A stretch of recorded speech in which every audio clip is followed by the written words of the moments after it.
তুমি কোত্থেকে এলে? আসসালামু আলাইকুম ওয়া রাহমাতুল্লাহ। তা জেনে নাও।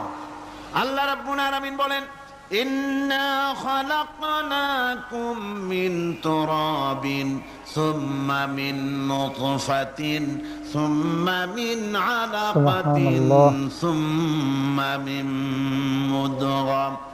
আমি রাব্বুল আলামিন তোমাকে সৃষ্টি করেছি, মাটির উপাদান দিয়ে তৈরি করলাম।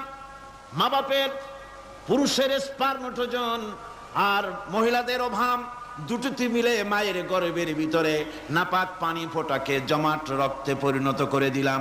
এই জমাট রক্তকে গোশত বানালাম, কচি কচি হাড় দিয়ে একটা বডি, একটা স্ট্রাকচার তৈরি করলাম। তারপরে ফাকাসাউনাল ইযামা লাহমা, গোশত দিয়ে, রক দিয়ে, চামড়া দিয়ে সুন্দর করে ছাউনি দিয়া